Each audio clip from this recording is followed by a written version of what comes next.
नमस्कार। बोधि टेक्निकल में आपका स्वागत है। आज हम जो चैप्टर शुरू करने वाले हैं वो है बेसिक इलेक्ट्रिसिटी का प्रैक्टिस टेस्ट सॉल्यूशन नंबर 1। तो चलिए शुरू करते हैं। संधारित्र कार्य करता है। संधारित्र जो है, कैपेसिटर जो है, कैपेसिटर जो है वो कार्य करता है एसी एंड डीसी दोनों पे। एसी एंड डीसी दोनों पे, ठीक है। ये हो गया आंसर इसका। अब इसमें थोड़ा सा और हम बात कर लेते हैं, थोड़ा सा विस्तार में बात कर लेते हैं कि एसी पे क्या कैपेसिटर होता है और डीसी पे क्या होता है। तो कैपेसिटर बराबर जो कैपेसिटर कैपेसिटिव रिएक्टेंस बराबर जो फॉर्मूला होता है ना, 1/2 पाई एफ सी होता है। 14 का आंसर सी हो गया। यहां तक क्लियर है। अब हम अगले बात कर रहे हैं, कंफ्यूज नहीं होइएगा, ठीक है। अब अब हम बात कर रहे हैं कि कैपेसिटिव रिएक्टेंस जो कैपेसिटर है वो एसी पे कैसा वर्क करेगा और डीसी पे कैसा वर्क करेगा। तो एक सी बराबर होता है 1/2 पाई एफ सी। एफ जो है फ्रीक्वेंसी है। एफ क्या है? एफ है फ्रीक्वेंसी। तो आप जानते हैं डीसी का फ्रीक्वेंसी क्या होता है? जीरो होता है। डीसी का फ्रीक्वेंसी कितना होता है? जीरो होता है। आप ध्यान रखिएगा और नोट भी कर लीजिएगा। डीसी करंट का फ्रीक्वेंसी हमेशा जीरो होता है। तो जब आप जीरो मान रखेंगे, यहाँ पे जीरो मान रखेंगे, तो एक सी का मान कितना हो जाएगा? अनंत हो जाएगा। इसका मान कितना हो जाएगा? इंडिफिनिट हो जाएगा।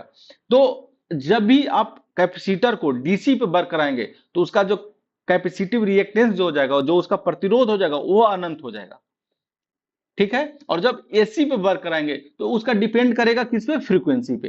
फ्रीक्वेंसी का मान ज्यादा होगा तो कैपेसिटिव रिएक्टेंस का मान कम होगा। क्यों? क्योंकि बटा में है। और और फिर बाकी एसी पर तो डिपेंड करेगा फ्रीक्वेंसी ज्यादा है या कम है, ज्यादा है या कम है, ठीक है। लेकिन जब डीसी पे आप वर्क कराएंगे तो उसका जो मान होगा ना कैपेसिटिव रिएक्टेंस का, वो मतलब अनंत हो जाएगा। क्यों? क्योंकि फ्रीक्वेंसी उसका जीरो होता है डीसी का।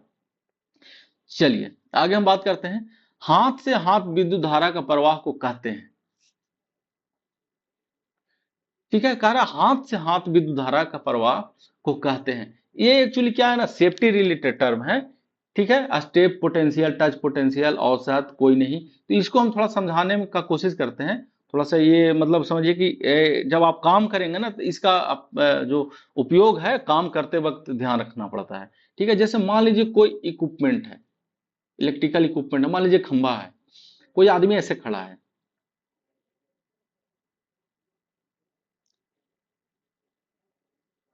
ठीक है। ये पैर है, ये ग्राउंड होगा। तो हम इसका हाथ मान लीजिए एक यहाँ है, एक हाथ है यहाँ, ठीक है। अब हम इसका पॉइंट मान लेते हैं। ये पॉइंट हो गया, ये पॉइंट हो गया, ये पॉइंट हो गया। दो हाथ का पॉइंट हो गया क्योंकि दो इलेक्ट्रिक खंभा का जोड़ा है, से टच है, और दो जो है ग्राउंड से टच है। तो ये जो यहां से जो यहाँ पोटेंशियल होगा ना, ये यहाँ पे जो पोटेंशियल होगा वो टच पोटेंशियल कहलाएगा, टच पोटेंशियल। और यहाँ पे भी जो पोटेंशियल होगा उसको भी कहा जाएगा टच पोटेंशियल। मतलब इसके और इसके बीच में, मान लीजिए इसको हम पॉइंट ए मानते हैं, इसको बी मानते हैं, इसको सी मानते हैं और इसको डी मानते हैं, ठीक है। तो जो ए और बी के बीच में जो करंट जो पोटेंशियल होगा ना, वो कौन सा होगा? टच होगा। शॉर्ट में लिखना है टच, ठीक है। और सॉरी, ए और बी लिखना था, सी लिखा गया है, ठीक है। ए और बी के बीच में जो पोटेंशियल होगा वो टच होगा, ठीक है। ए और बी, क्योंकि ये टच किए हुए हैं और इसके बीच में पोटेंशियल डिफरेंस जो होगा वो कहलाएगा टच पोटेंशियल, ठीक है। और ए एंड सी के बीच में जो होगा वो भी टच होगा, वो भी टच होगा, ध्यान रखिएगा। ए कहाँ है? ए है यहाँ, देखिए ए यहाँ है और सी यहाँ है। इसके बीच में भी जो पोटेंशियल होगा वो टच पोटेंशियल कहलाएगा। लेकिन थोड़ा सा चेंज है, सी और डी के बीच में जो होगा ना, सी एंड डी के बीच में जो होगा वो स्टेप पोटेंशियल होगा। स्टेप मतलब होता है कदम।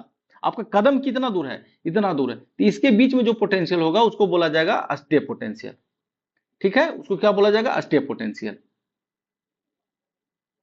ठीक है। तो अब हम यहाँ पे देखते हैं, हाथ से हाथ, यहाँ हाथ है और यहाँ हाथ है, तो इसके बीच में पोटेंशियल हो, उसको क्या कहलाएगा? Step potential.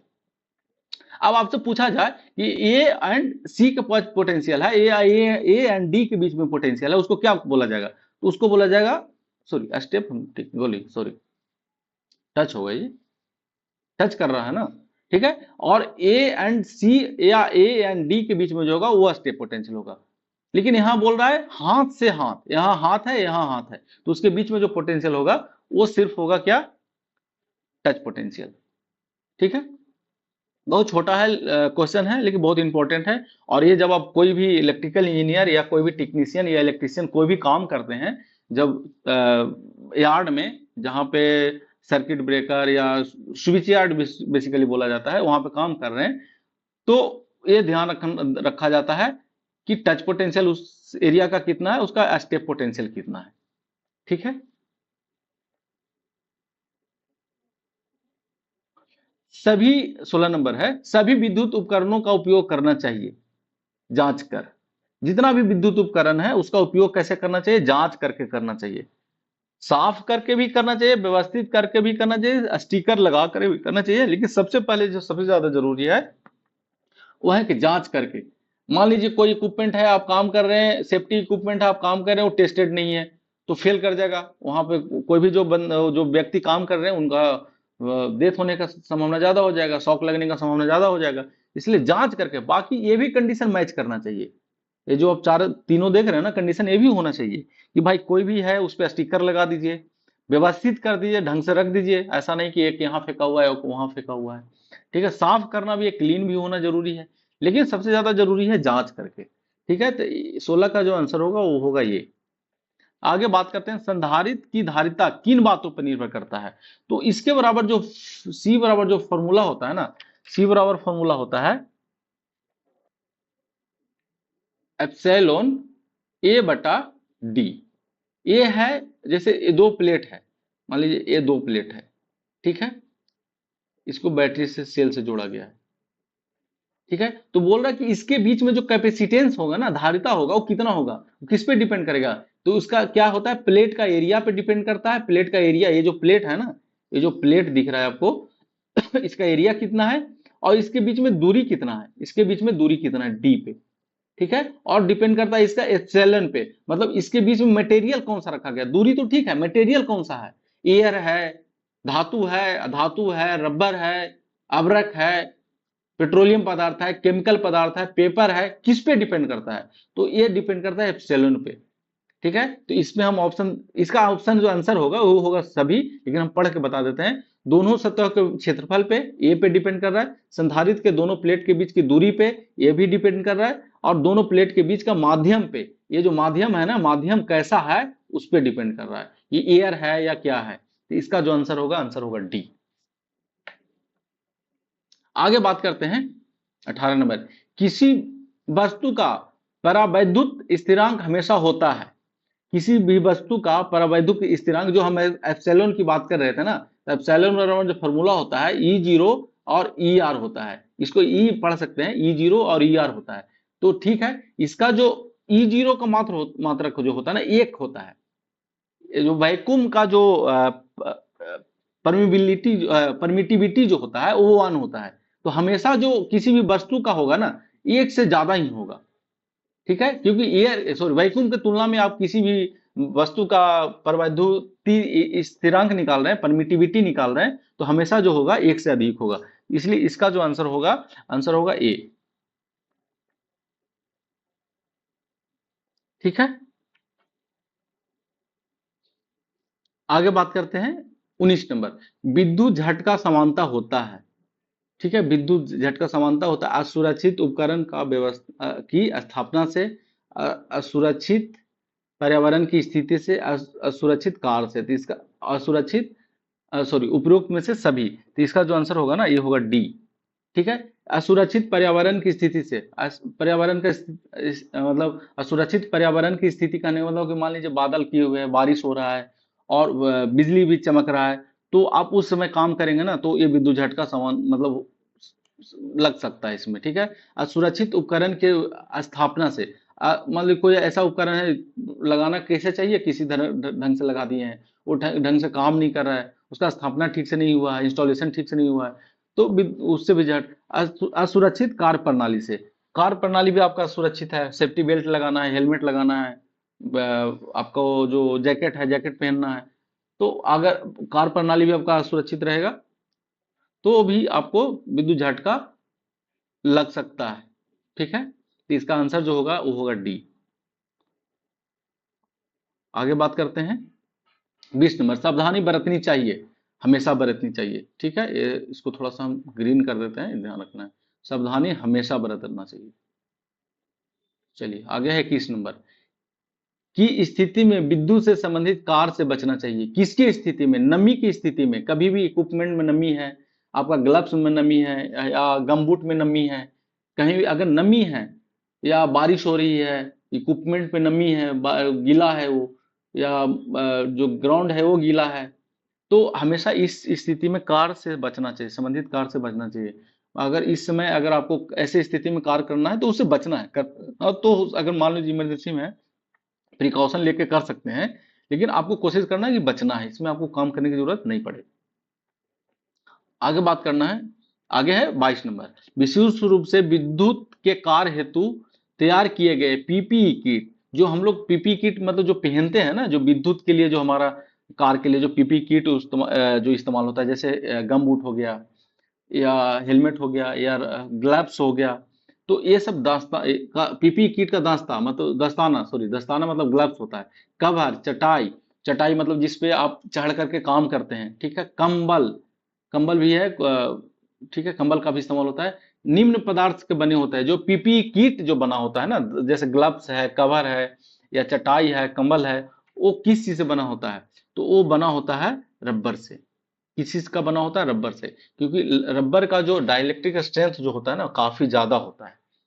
ठीक है, इसका जो इंसुलेशन लेवल जो होता है काफी हाई होता है। तो 22 का आंसर है बी। अब हम 23 पे बात करेंगे, निम्न में से किस स्थिति में विद्युत का झटका सर्वाधिक होता है? गीली त्वचा पे, मतलब भीगा हुआ अगर है उससे आपको बचना होगा। पतला त्वचा से कोई मतलब नहीं है, मोटी त्वचा से भी कोई मतलब नहीं है, शुष्क त्वचा तो अच्छी बात है, लेकिन गीली त्वचा में विद्युत झटका सर्वाधिक होता है। तो 23 का आंसर है डी। 24 का आंसर होगा, देखते हैं, जीवित विद्युत उपकरण की आग बुझाने के लिए कौन सी अग्निशमन का उपयोग किया जाता है? जीवित मतलब जो लाइव वायर है, लाइव इक्विपमेंट है और उस पर आग लग गया, तो आपको कौन सा हेलान का इस्तेमाल करना चाहिए। ठीक है, जल का भी उपयोग नहीं करना चाहिए, फोम का भी उपयोग नहीं चाहिए, इसका उपयोग कभी कभी होता है। ठीक है, लेकिन हेलान का उपयोग सबसे ज्यादा होता है। तो 24 का जो आंसर है वो आंसर है ए। 25 का है, 25 का है BIS। आप बहुत जगह लिखे हुए देखो होंगे, जो भी इलेक्ट्रिकल इक्विपमेंट होता है उसमें BIS लिखा हुआ होता है। तो उसको समझना है कि BIS का मतलब क्या होता है। इसका फुल फॉर्म होता है ब्यूरो ऑफ इंडियन स्टैंडर्ड्स, मतलब ब्यूरो ऑफ इंडियन स्टैंडर्ड्स। कहने का मतलब हुआ कि ये क्या है ना, ये क्या करती है, इसका जो स्थापना जो हुआ है 1987 में हुआ है। ठीक है, इसका काम है ना कि कोई भी इलेक्ट्रिकल इक्विपमेंट है उसका एक स्टैंडर्ड हो, जैसे किस क्या कलर होना चाहिए, क्या साइज होना चाहिए। आप जानते हो ग्राउंड का कलर ग्रीन होता है, न्यूट्रल का कलर ब्लैक होता है। ठीक है, तो जो लाइव वायर है उसका रेड होता है, या कोई भी इक्विपमेंट है उसका कलर क्या होना चाहिए, उसका साइज क्या होना चाहिए, उसका क्या स्ट्रेंथ होना चाहिए, कितना, जैसे कंडक्टर है, किस कंडक्टर का साइज कितना होना चाहिए, ये सारे डिसाइड करते हैं यहाँ पे। ठीक है, तीन का इसका जो स्थापना हुआ है 1987 में हुआ है। इनका काम है स्टैंडर्ड मेंटेन करना। ठीक है, इलेक्ट्रिकल सेफ्टी की दृष्टि से अच्छे कार्य हो, विश्वसनीयता बना रहे इलेक्ट्रिकल इक्विपमेंट का, इसलिए इसका प्रमुख रोल है। तो लेकिन BIS का जो फॉर्मूला होता है ना, पूरा नाम जो होता है ब्यूरो ऑफ इंडियन स्टैंडर्ड्स होता है। ठीक है, तो चलिए आज का जो हमारा सेशन है वो समाप्त हुआ। अगर मेरे चैनल पे नए हैं तो सब्सक्राइब करिए, लाइक करिए और दोस्तों को शेयर करिए। जो भी ITI दोस्त आपके हैं उनको शेयर करिए वीडियो, ताकि ये लाभ उठा सकें, फ्री में लाभ उठा सकें। और मेरे विद्युत सॉरी बोधि टेक्निकल ऐप है, उसको आप इंस्टॉल कर सकते हैं। उस पर भी बहुत सारे फ्री कंटेंट हैं, उस पर पेड कंटेंट भी है, फ्री कंटेंट भी है। तो उसको देख के आप जा करके इंस्टॉल कर सकते हैं, प्ले स्टोर से इंस्टॉल कर सकते हैं। और एक और इम्पोर्टेंट इन्फॉर्मेशन है कि एक व्हाट्सएप ग्रुप है बोधि टेक्निकल का, उसको आप ज्वाइन कर सकते हैं। उस पर भी हम लोग बहुत सारे मेंबर ज्वाइन किए हुए हैं। तो उस पर भी हम लोग मिल करके क्या किए हैं, एक डिस्कशन करते रहते हैं कि कोई एक प्रश्न डाल रहा है और उसका हम लोग सबको मिल करके जवाब दे रहे हैं। तो आप बोधि टेक्निकल जो व्हाट्सएप ग्रुप है उसको भी ज्वाइन कर सकते हैं। वो ये सब सब फ्री है, कोई चार्ज नहीं है। ठीक है, तो चलिए आज हम लेक्चर को यहीं पर समाप्त करते हैं, अपना सेशन यहीं पर समाप्त करते हैं। Thank you.